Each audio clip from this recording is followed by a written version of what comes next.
Hi folks, welcome back to another episode of RDR. Once again, I have the Compact Presario 1692 in front of me. It has been a hot second, so it's kind of good to have this machine fired up. And we are going to take a look at some software today. We are going to look at Air and Space Smithsonian Dreams of Flight, a comprehensive history of flight. This is a Windows CD-ROM, which looks to be from 1995 from Creative Multimedia. So let's not waste any time here and let's load this thing up and see what it's all about.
Welcome to Smithsonian's Dreams of Flight, an interactive CD-ROM that traces mankind's exhilarating race to the skies.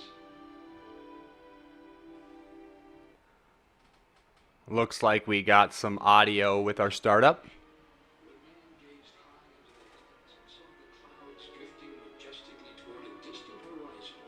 He dreamed of knowing for himself the joys and mysteries that lay above the confines of his earth. With the passage of time, that dream became real, and mankind was able to venture up into the mysterious world that lay high above the clouds.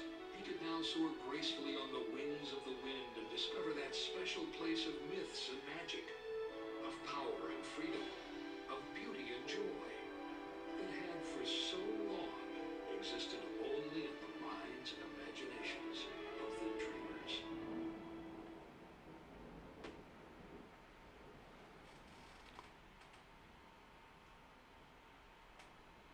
Alright, so that is the intro to this CD-ROM. Looks like we have our menu screen here. We have autopilot, not sure what that is, a penny, lots of stuff here.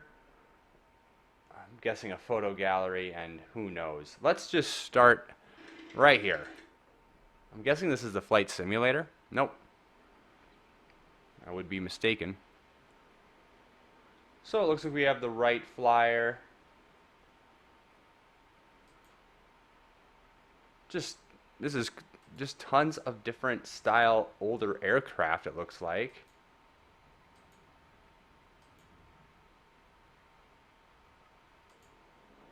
And a bunch of articles on them.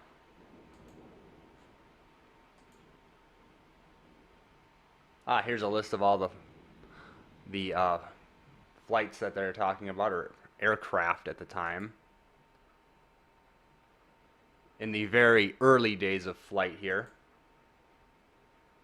We got some altitude milestones, point-to-point milestones, speed milestones, and technological milestones here. Let's just check out altitude milestones here.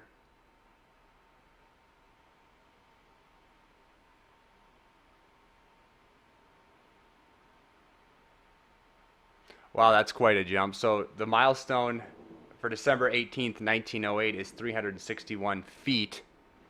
And then not a few years later, they hit 13,000 feet. That's pretty incredible.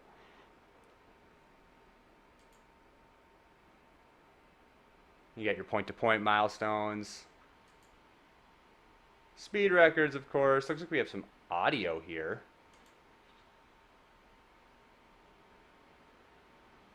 Or not. Really, the navigation's a little interesting. Here we go. go back to main menu here.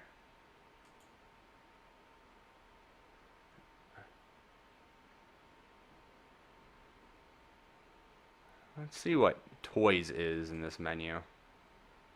Okay, like the culture of aircraft toys, I guess. I'm not really sure. Entertainment. There's like a tab for each article here, for like entertainment, memorabilia, toys. So this is like a very basically encyclopedia of flight. But really well put together for 1995. I mean, it looks really good, and it's not horrible to navigate.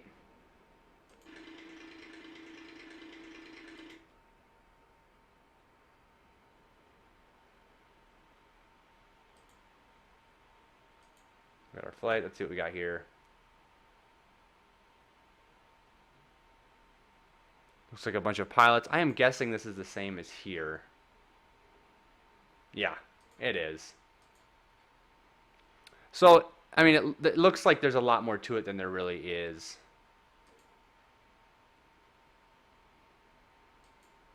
Looks like notable pioneers of flight here. Let's see what we got here. This is back to facts, feats, and records. We already looked at that. Yeah, so it is pretty basic. I mean, that makes sense. This install was only just over 4 megabytes of information here. So let's try autopilot. Want to make your own mini documentary from Dreams of Flight? Click on any of the tabs on the left to select a category. Then choose your stopovers by clicking on Add Stopover below. You'll see your selections appear on the right-hand side of the screen. After you've chosen everything you'd like to see, just click on Engage Autopilot, and you'll be taken through your own private tour of this CD. Well, that's pretty cool. Let's just give it a little try here. So let's add stopover.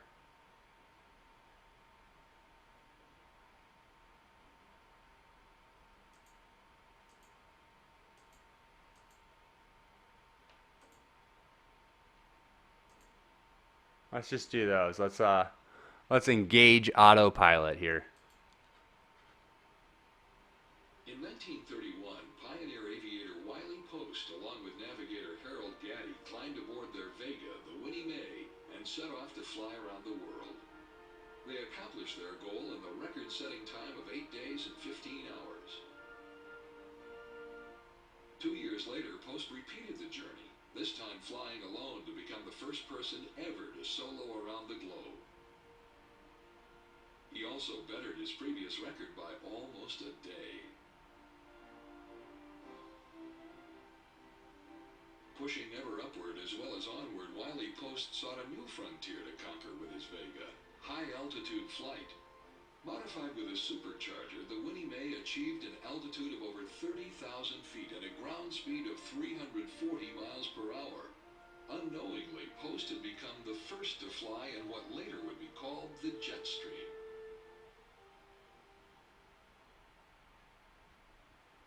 The same year that Wiley Post became the first man to fly solo around the world, Amelia Earhart lifted off from...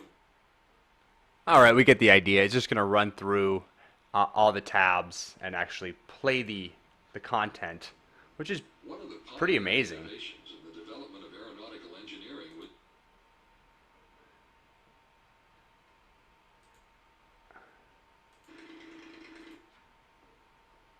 All right, let's see what we got here.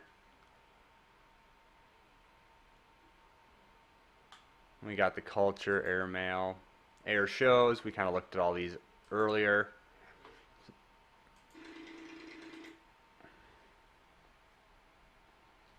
Well, I wish there was more to say about it, but it is really just a really basic setup where there's all this information in these tabs also listed across here, just I think to fill the screen basically to make a cool menu. And then you have your autopilot where you can take articles from the various areas they've given you, so and you can run through it with the voiceover and video that's provided, which is for 95 I think pretty cool. You know, it's kind of like building your own video, which, you know, seems pretty primitive now, but I would have been pretty pumped about that if I had this as a kid. So not bad. Now there is a flight simulator with this. However, during the install, it is an MS-DOS simulator. So getting it to run doesn't look promising. I have a good feeling it probably won't, but let's give it a try.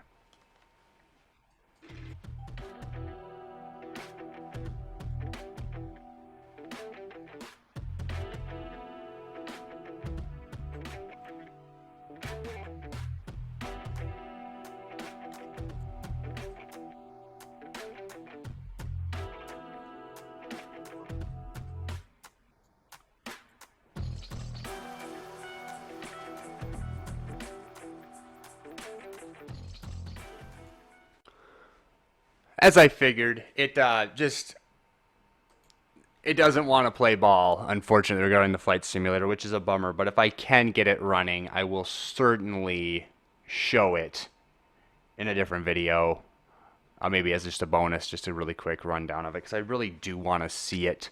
One thing they did supply is a booklet, you'll see, and it does have a breakdown of what those menus are. I can get this in the camera, there we go. And one thing that intrigued me looking through this on my own, it's very basic, you know, how to set it up and all that. But one really cool thing, other than like the basics of flight it gives you, is then you see the key commands for the flight simulator in here. And that got me really pumped because it would be great to see this. I'm sure it won't be anything crazy, but nonetheless, really fun to see. So it's kind of a bummer that we can't see that, unfortunately. This would be a great moment to have the Toshiba running, because I'll definitely be putting this on there to see if I can get that flight sim to run on that, but maybe for a different time. So that is the Air and Space Smithsonian Dreams of Flight, a comprehensive history of flight from Creative Multimedia from 1995.